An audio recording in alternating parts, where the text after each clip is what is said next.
Coming up on 2020 on ID. The perfect all-American family, torn apart by forbidden teenage love. One day it'd be fine, and then as fast as you could snap your finger, there'd be yelling and screaming. Then 911, what is your emergency? There's been 2 gunshots. a grisly double homicide leaves both parents dead. And it was probably one of the most violent crime scenes that I've ever seen.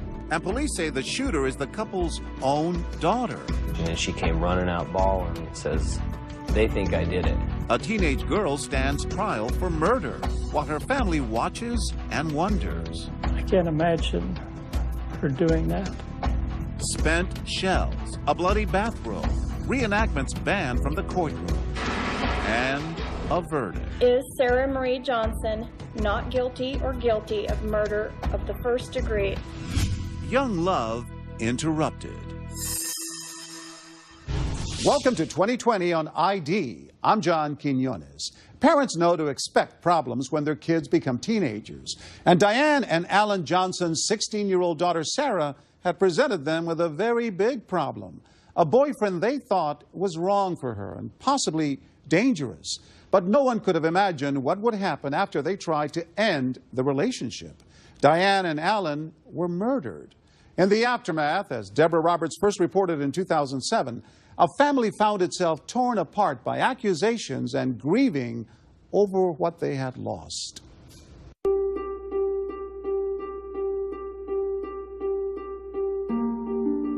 She was very vivacious, very curious, very loving, very loyal. You couldn't have a better friend than Diana. I always looked up to Alan and copied him, and he was always just a really great, honest, straightforward guy. When I see something that reminds me of Diana and Alan, it's something that has a good memory. Their lives seemed nearly as picture-perfect as the resort town they lived in. Married for 20 years, Alan and Diane Johnson were among the successful locals who made their lives on the outskirts of Sun Valley, Idaho, the vacation spot and home to the rich and famous. Alan was part owner of a landscaping business. Diane worked at a medical clinic. Longtime sweethearts, they treasured family, including 2 children. 16-year-old Sarah, athletic and outgoing, and her brother Matt, a gentle spirit who at 22 had moved on to college. My mom and dad were my best friends. Probably are still to this day. My father and I worked, did hunting, just hung out constantly. And your mom? And my mom, oh man, she's such a wonderful person. And she had the ability to make everybody happy.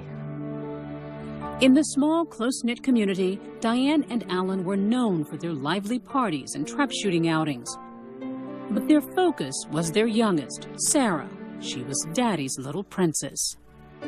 Popular and spunky, she excelled in high school basketball and volleyball and was a member of the debate team. What kind of a kid was she? When she was younger, she was very nice, and she loved playing around with other kids. She just connected with people real well. Were you two close? Yeah, we were pretty close.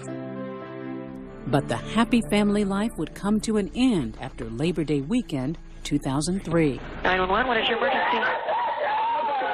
2 gunshots. Alan and Diane Johnson were brutally executed in their home. Diane shot in the head while sleeping. Alan hit in the chest while in the shower. Their daughter Sarah, sounding terrified, says she was alone in her bedroom when it all happened. Who could have done it, and how could it happen? For investigators, the first clues would come after a discovery that Sarah had fallen for a boy her parents didn't like. His name was Bruno Santos, an illegal Mexican immigrant and high school dropout from a poor home across town. He was also 19, 3 years older than Sarah. I remembered him from my freshman year. Saranga Stark and Shantae Caudle played volleyball with Sarah. I thought she could do a lot better.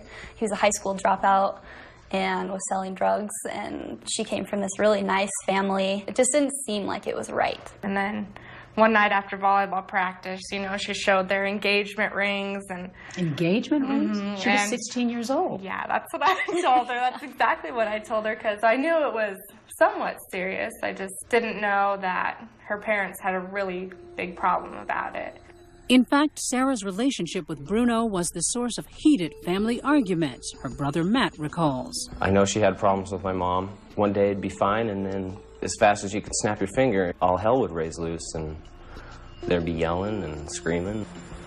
Jim Thomas, a county prosecutor, knew the family and had heard about the turmoil. And Alan was kind of the peacemaker. He hated to see the love of his life, Diane, and then his daughter, who was a jewel in his eye, in this kind of conflict. Back up at the cabin, you see Sarah there. Even Diane's older sister and her husband, Linda and Jim Vavold, worried that Bruno was tearing the family apart. She told me about one incident where she and Sarah had an argument and it became physical. And Diane slapped Sarah, and she fought back. And Alan had to come in and break it up. And the tension would intensify Saturday morning before Labor Day, Diane and Alan's last weekend alive. They discovered that Sarah had spent the night at Bruno's apartment. Linda and Jim were staying with the Johnsons that holiday weekend. Diane was sitting in a chair, and I said, "What's up?" And she says, "Well, we found Sarah with her boyfriend, and Alan's going to go get her." She says, "Why don't you ride with him?" And we pulled in, and I parked right behind Sarah's car, and he went up to the house. And he told him in no uncertain terms that he was not to have any contact with his daughter, and essentially gave him an ultimatum that he better stay away from his daughter or else. Alan even threatened to report Bruno to the police for having sex with his underage daughter. But it would never happen. The following Tuesday morning, as neighbors were getting ready for work, gunfire was heard. Alan and Diane were murdered. Sarah, alone and hysterical, ran to a neighbor's who dialed 911 for her. 911, what is your emergency? Now describe to me, because I can only imagine. You come back home, your parents have been shot, you discover, at what point did you know that they were dead? Right when I pulled up, the hearse was actually sitting in the backyard. And I wanted to go over in the property, but people were holding me back. How do you even take something like that in? I don't know. Can't explain. And then you see your family, and what was that like? Just sad. It was just a big circle of hugs and tears. Yeah. Dean and Pat Dishman, Diane's mother and father, couldn't grasp the horror. Oh, bless their hearts. What goes through a mother's mind when she hears that? You cry and you pray. It's indescribable. It really is, the heartache and the sorrow. At first, it's just, you can't believe it. It's something that's so bad, you can't comprehend it. It just takes a while to sink in. As family and friends began arriving at the house, everyone was now worried about Sarah and talking about Bruno. Her brother Matt feared for his little sister, who was somehow spared by the killer. When I said, "Is this a dream?" You're watching in a movie and you see someone pick up a phone. You know, is this a dream? You know, it's you can't tell reality from fiction at that point. What did you think had happened? I thought that somehow Bruno had got in and that he had done it.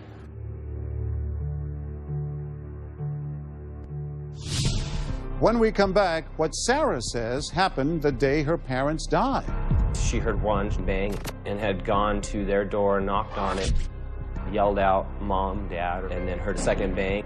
But is she telling the truth? I grabbed some of my investigators and some of the people. I said, there is something going on here. Stay with us.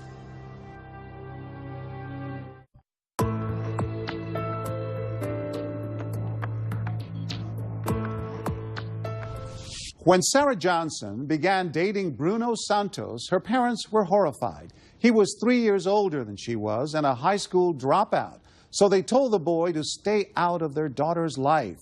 Could that action have cost them their lives? Once again, Deborah Roberts.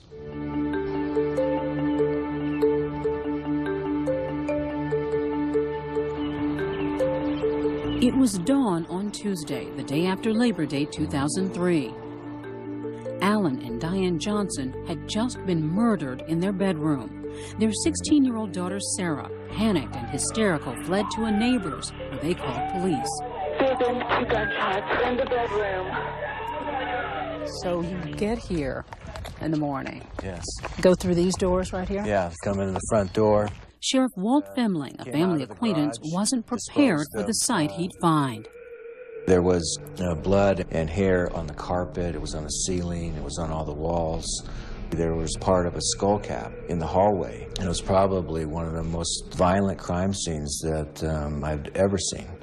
Police in the small resort town first thought they were looking at a murder-suicide until they took a closer look at the bloody scene and discovered the murder weapon across the room from the victims, a .264 Winchester rifle. And I had walked out the back door and said, this is double homicide, and let's close this place down and stop that garbage truck right there.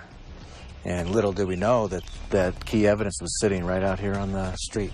Inside that garbage can, bullets from the Winchester rifle, a left-handed leather glove, and a right-handed latex glove, all containing someone's DNA. Until that could be revealed, police were relying on Sarah, hoping for a lead that would help them find the killer. And what did Sarah tell you at that point had happened? She said that she heard the shower running and that she heard one bang and had gone to their door, knocked on it, yelled out, "Mom, Dad," and then heard a second bang and ran out the house. What were you feeling for your sister who just went through this? If this rang true, if this is what happened, that's just horrible. That would be sad to be in a house when that happened. Poor Sarah. Yeah. 16 years old. Of course. At this point, you're all in mourning, and what's going on with her? The police were investigating her. The police were investigating Bruno. They thought she was going to up and just take off with him. We thought it was Bruno. We really did. We thought maybe because he was angry because Diane and Alan wouldn't let him see Sarah. Investigators had also fingered 19-year-old Bruno Santos, the Mexican boyfriend with a shady reputation as a drug dealer. Do you go to look for him right away? Yes, we are sending a team out to try and locate Bruno, and he showed up at the crime scene. So I asked him if he would stay there for a while. We got a warrant for his DNA. Police fully expected Bruno's DNA to tie him to the evidence they'd found in the garbage. But while they were focusing on him, devastated family and friends noticed something troubling about Sarah. Marguerite Soursby took note as Sarah's grandparents tried to comfort her. They were beside themselves. She was patting her grandma on the back. She was crying, and her little friend came up next to her, and Sarah immediately quit crying and started whispering to her. She mouthed, "Go see if Bruno's okay." And I remember it was like someone threw some cold water on me. Then, as investigators removed Alan and Diane's bodies from the house, they too noticed a coldness and distance from Sarah. She was sitting on the fence watching it, and the police actually asked her to move back. They were just sitting on the fence. Was she devastated beyond? No, you would have thought she was at a baseball game. And I grabbed some of my investigators and some of the people. I said, there is something going on here. I mean, most 16-year-olds would be hiding. They would not want to sit there on the fence and watch their parents come out in body bags. No way. By now, Sarah's friends were becoming just as suspicious. Her grief, they decided, didn't appear genuine. And Sarah was preoccupied with hair and nail appointments, hardly the expected behavior of a girl who just lost her parents. If she did do it. Then Shantae Cottle remembers a chilling moment during volleyball practice. She came up to my side and she said, "Shantae, find Bruno and tell him that I love him no matter what happens." Right when she said that, it was just this awful feeling and my heart just sunk. And I was like, she did it. Police were also now wondering if Sarah had some part in the killing of her parents. After hearing about the heated arguments over Bruno, investigators took Sarah's fingerprints and DNA samples and grilled her. I don't even know how it got there. Seriously, I do not. Because there was a flaw in your plan. I don't have a plan. Sarah stuck to her story about an intruder who'd committed the murders, though there was no evidence of a break-in. Sarah, By now, her mom's sister, Linda Vavold, didn't believe her niece. I didn't do it. Every time she went in to be interrogated by the police, her story kept changing. And one time the door was open, and the other time the door was closed. Sometimes she went out the front door. Sometimes she went back through her bedroom and out the hall. Maybe she was a confused kid? Yeah. You'd think that she would have remembered how she left the house. At that point, I had heard so many lies and her so many... story was falling apart, yet Sarah's older brother Matt tried desperately to believe his sister's account. One time I met her at the police station and she came running out bawling and says, "They think I did it." And this must have hit you like a ton of bricks. I said, no, they're just making sure they rule you out. That's what I told her. What he didn't say is that he was having suspicions too. Bruno Santos's family, who'd been interviewed half a dozen times, had convinced police that he was at home during the murders. Then forensic evidence began coming back from the lab. No match to Bruno. Investigators now had a new theory. I finally just asked him, I said, "Walt, who pulled the trigger? Was it Bruno?" He said, "No." I said, "Then who?" And then he said, "Sarah." And what happened for you at that moment? I couldn't hardly talk. I couldn't believe that my granddaughter was capable of such a thing. Still, police worried the evidence wasn't strong enough. So instead of arresting Sarah, they sent her to live with her aunt and uncle, Linda and Jim, while the investigation went forward. It was a trying arrangement. So you're beginning to suspect that you have a murderer living in your house. Yeah. And is it hard to even allow yourself to think that? It was really hard. You just can't even fathom it. But all the evidence that the police were sharing with us, nobody else could have done this crime. Linda struggled not to let on to her young niece, who was now revealing disturbing nightmares to her aunt. She said, "I had this dream about my parents." And Mom was in the kitchen, and she was cooking. And when she turned around, Mom's face was all blocked out. And she said, and I was talking to my dad, and there was nothing there on his chest. She said she didn't want to hug him because she didn't want to hurt him. And he said, "Don't worry, you can't hurt me anymore." And what did you take this to mean? I thought maybe her subconscious trying to admit guilt. The evidence is stacking up, and it's only a matter of time before it all comes crashing down on your head. Still, Sarah stuck to her story that she was innocent. And did you absolutely accept and believe this? Oh, of course. Of course I did. Did you ever ask her, "Sarah, did you do this?" I couldn't ask her. At that point, I was afraid of the answer. When we come back, police get a break in the case. And we said, there it is. That's it, our smoking gun. But will it be enough? Stay with us.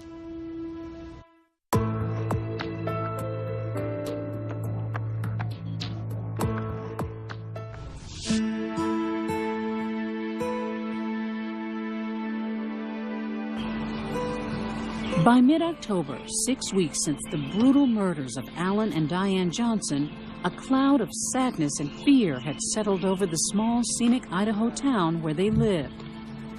No one had been arrested, and the 19-year-old prime suspect, Bruno Santos, had been cleared. But his girlfriend, Sarah, the 16-year-old daughter of the murdered couple, was under suspicion. Her family, now watching her closely for investigators, struggled not to let on. I can't imagine what that pain must be like. It's hard enough to control your emotions, to not go after that person, and to not throw anything at her that would tip her off that they think she did it. I was just told to be as nice as I could. Then, on a Wednesday afternoon, the waiting was finally over. When the state lab came back, and they said, "We have Sarah's DNA inside the glove." And we said, there it is. That was your smoking gun. That's it, our smoking gun. We got her. No. Sarah, your life has changed forever. You're telling me. Convinced they had the final piece of forensic evidence in place, investigators questioned Sarah one last time, hoping for a confession. Sarah, tell me. I didn't do it. You did it. No, I didn't. Sure as I'm sitting here. She wouldn't budge. After 45 minutes, Sheriff Walt Fimling made the move he had dreaded. He arrested the now high school junior on 2 counts of first-degree murder. I did not think she did it. I still don't. Robert Pangburn, the public defender representing Sarah, says it was no surprise that her DNA was found nearly everywhere since she lived in the house. He accused investigators of being reckless and rushing to find a killer. What were your impressions of Sarah when you first met her? She at no point struck me as an evil person, which I think any teenager who would kill their parents would by definition be an evil person. She just struck me as a normal kid. The arrest of Sarah Johnson would make headlines everywhere. A rare case of a 16-year-old girl charged in the murders of her own parents. It's called parricide and typically involves boys. We knew all along that was going to be the biggest psychological hurdle I faced in prosecution with a jury, is trying to convince them that this 16-year-old girl acting alone killed her parents in such a violent way. That was the challenge for Thomas's team as the trial began in February 2005. He's going to be the most critical witness we've got. So. They believed they had the forensic evidence to convict, but worried whether they could prove that this once bright, athletic high school girl suddenly became a killer. We've got direct forensic evidence, DNA, the blood spatter, the inconsistent stories, and the incriminating statements showing a guilty mind. While her anguished relatives looked on, prosecutors presented grim details of the killing and the evidence. The bullets, some found in Sarah's room. One of those rounds had Diane Johnson's blood on it. The leather and latex gloves with her DNA. And Sarah's pink bathrobe, covered in her mother and father's blood, also found stashed in the family's garbage. It's the truth, the whole truth, and nothing but the truth, so help you God. ¿De Dios? Sí. Yes. Then they questioned the person who may have given Sarah a reason to kill, the Mexican boyfriend her parents didn't approve of, Bruno Santos. Me amenazó. He threatened me. Que me iba a pegar y me iba a meter a la cárcel. He told me that if I didn't leave his daughter alone, that he was going to hit me and that he was going to put me in jail. We simply wanted him to show the relationship that he had with Sarah, which he admitted was a sexual relationship, and just really put a face to this particular witness who we knew the defense was going to be pointing to as the main culprit. Bruno very easily could have recruited cohorts of his. He was involved in the drug business, and people who are dealing oftentimes have associates who are very violent people capable of the terrible crimes that happened in this case. That's all I've got, Your Honor. And though Santos may have given the defense another scenario for the murders, Your Honor, we have decided not to cross-examine Mr. Santos. At all? At all. Pangburn amazingly declined to question him. Would you state your name, please? Melinda May Gonzalez. Then, 16 days into the trial, prosecutors called a witness who would paint Sarah as a pathological liar. One of her former jail cellmates, Melinda Gonzalez, a convicted drug dealer, testified that Sarah nearly admitted to the killings. And then one time we're talking, and she said, when the killers killed my parents. Truth and nothing but the truth, so help you God. Then, one of the toughest moments of all for the family. Matt would have to testify. She's just not one to admit that she's wrong. She always has to have a last word. She always has to be right. Did your parents treat Sarah well? Oh yeah, they did anything for her. They were always trying to make her happy. Okay. The court listened in stunned silence as Matt described Sarah's explosions in the household, the open warfare between her and her mother. It was constant fighting, bickering back and forth. Did you ever hear your sister say that she hated your mother? Constantly. You testified that Sarah hated your mother, that she actually said this. Yes, She actually, several times, yes. You heard her say that? Uh-huh. It was usually in a heated argument. I hate you, you know, trying to punch holes through the floor with her feet, storming off. Defense lawyer Robert Pangburn tried to smear 24-year-old Matt's reputation, implying that he was greedy, that his motive for testifying was the $500,000 insurance claim. Do you know where Sarah's share of your parents' estate would go if she were convicted? I would get it. No further questions. I think that he would do anything and everything that he could do to ensure her conviction. Was one of the chief attacking witnesses, obviously a biased witness.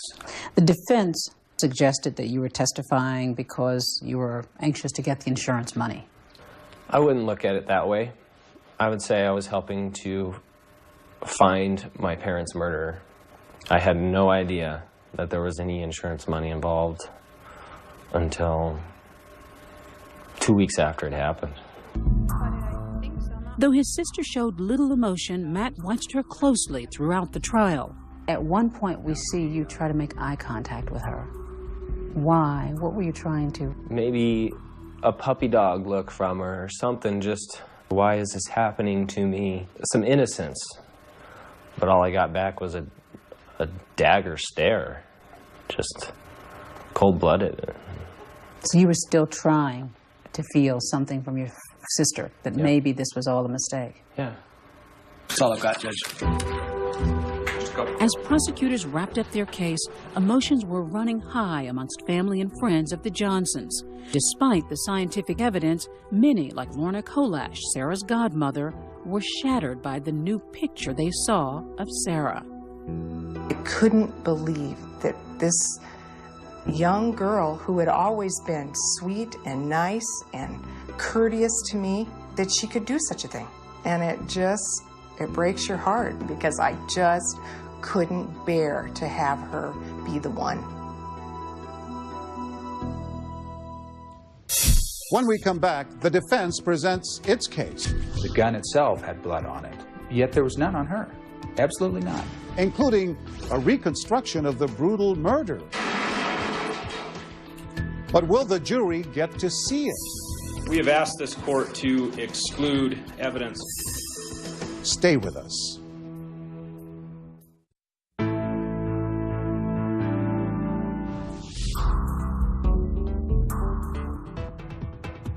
It was early March 2005, 3 weeks since the start of now 18-year-old Sarah Johnson's murder trial.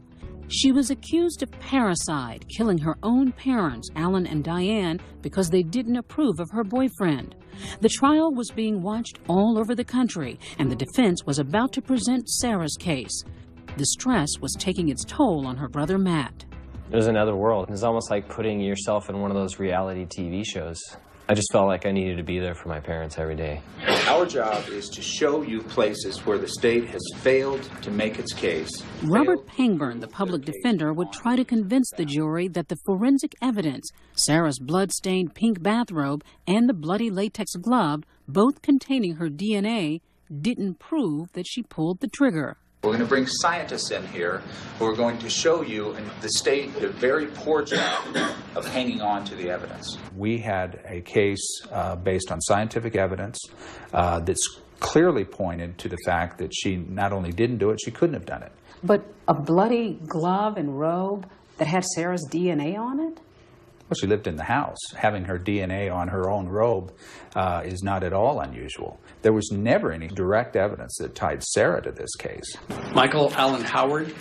In fact, Pangburn brought in experts who said if Sarah had pulled the trigger, she should have been covered in blood, which she wasn't. If you're shooting somebody, you're going to be getting tissue disruption. You're going to be getting particles of tissue, sometimes bone. Her mother's head literally exploded in a spherical fashion. The gun itself had blood on it, yet there was none on her.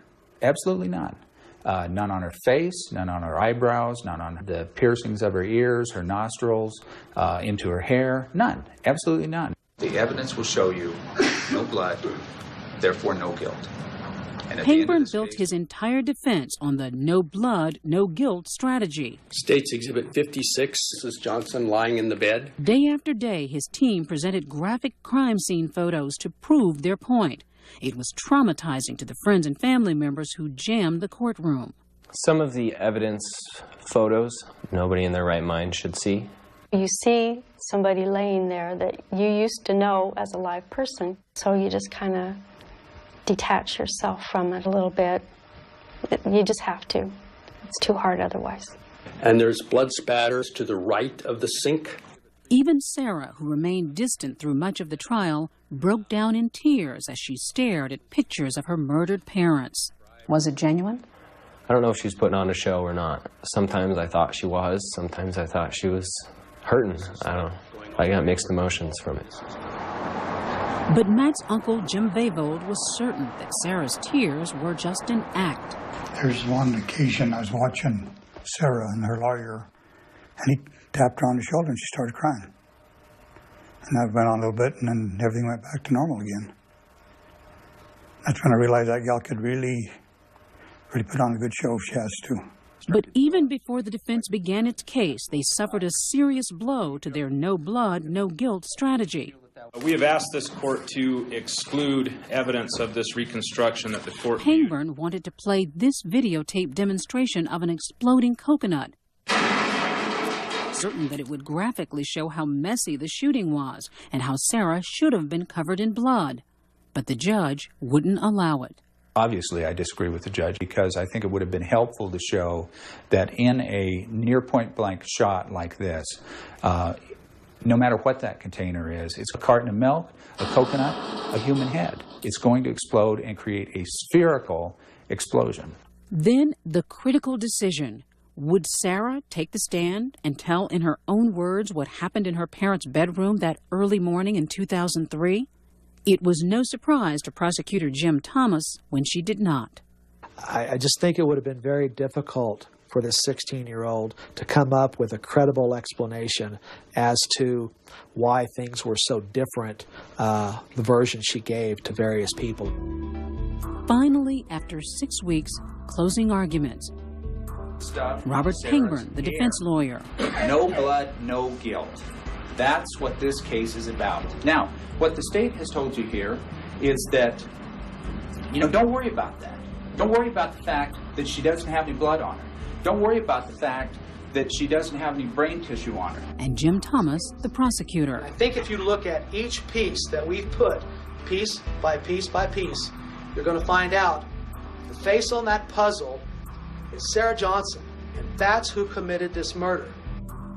Sarah's fate was now in the hands of the jury, 4 men and 8 women. Her family, nearly at the breaking point, was now convinced of her guilt.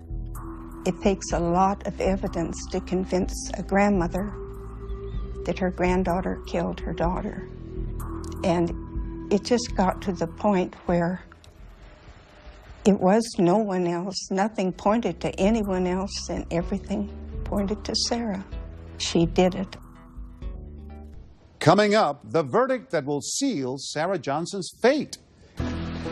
Is Sarah Marie Johnson not guilty or guilty of murder? And Sarah speaks for the first time since the trial began. I loved my parents, and I love my family.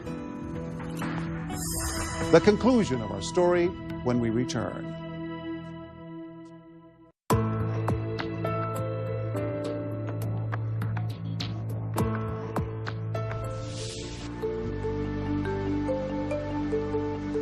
On Wednesday morning, March 16th, after 2 days of deliberating, jurors had reached a verdict in the murder trial of 18-year-old Sarah Johnson. She'd been accused of violently killing her parents, Alan and Diane.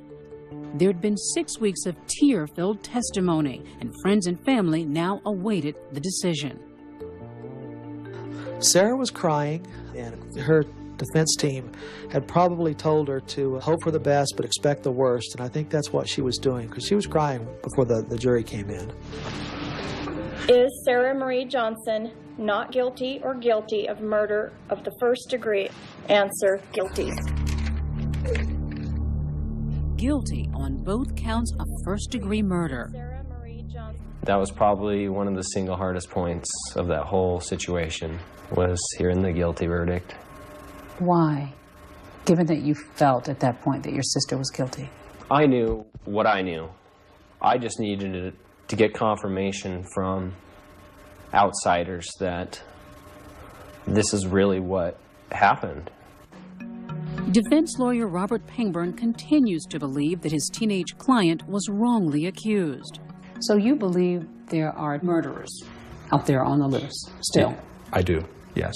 Why didn't the jury believe this? I don't know. But prosecutor Jim Thomas is convinced the guilty verdict will now put away a dangerous young woman. There's something wrong with the hard wire in her head, and the fact that she could commit this crime in such a horrendous, violent way and then have so little reaction afterwards simply shows me that she was just a stone-cold killer. You eliminated that right there. I'm right-handed. Dr. Michael Wellner is a forensic psychiatrist and consultant to ABC News. He never met Sarah Johnson, but after reviewing our tapes, explained how a seemingly normal 16-year-old girl could commit such an awful crime. You have to depersonalize in order to kill. Anger helps that happen. Revenge helps that to happen. People should see this as a volcano erupting. And when they erupt, they destroy everything around themselves. So you think she just stopped looking at her parents as people? Absolutely. And just took it out on them? Absolutely. 2 months after the verdict, Sarah's sentencing. Should her young age spare her a life term? Not according to her family and friends. One by one, they all asked that she be locked away for the rest of her life. And do you have a statement that you would like to make for the court here today? Yeah, I prepared a written one, but I'd like to speak from the heart. Especially her angry brother Matt. Sarah, Mom and Dad treated you like a princess. I don't know why you threw it away. Of all the things I miss their hugs. Their bear hugs. And Judge, I would like to see the maximum, because after tomorrow and you read your sentencing, I don't want to ever have to hear about her or this event ever again. Matt's testimony during sentencing was very powerful. I think it was a combination of anger, of rage, of sadness, of confusion. Sarah, I'm not talking to the court, I'm talking to you. 77-year-old Pat Dishman stared directly at her granddaughter, pleading for an explanation, anything to explain how she could have viciously killed her own parents. We have been devastated, absolutely devastated by the deaths of your dad and mom. And the devastation was even worse when we had to come to the realization of who did it.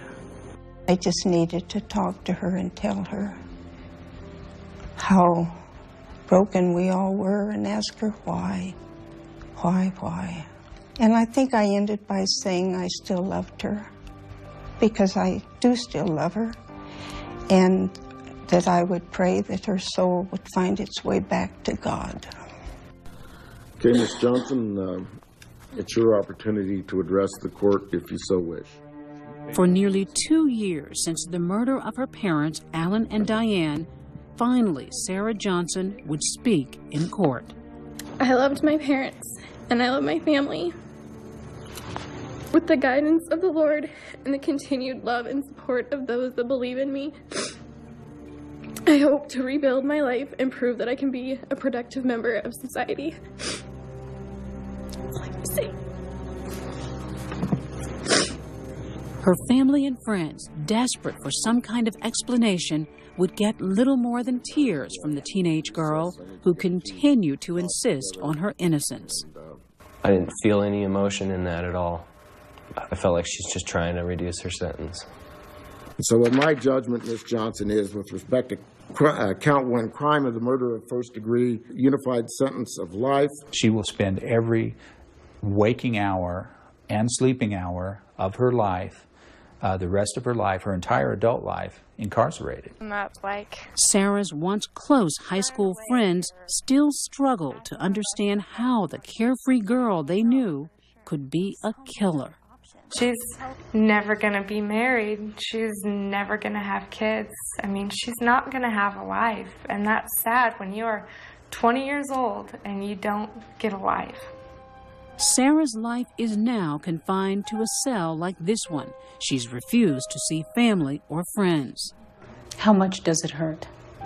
It's still really hard. A lot. Mm-hmm. It's still really hard. Do you still love Sarah? That's what I'm having the trouble with. I can't imagine her doing that. It's just unbelievable. You know, there was absolutely no reason for her to do what she did. She loved her dad so much, and he loved her. And if she could do that to him, what's to stop her from doing it to somebody else?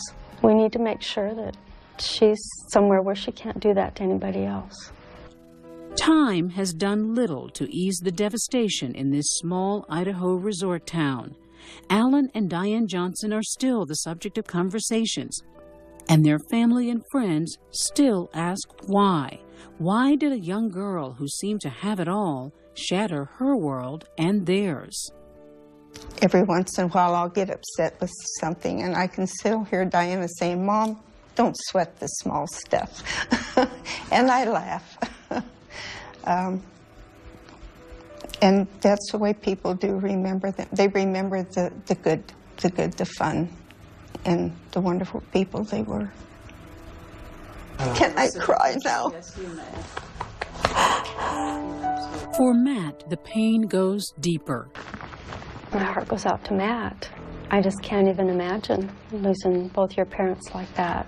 I feel bad that he's been robbed of his mom being a grandma and his dad being a grandpa, and you know, all the things that he's not going to be able to share with them.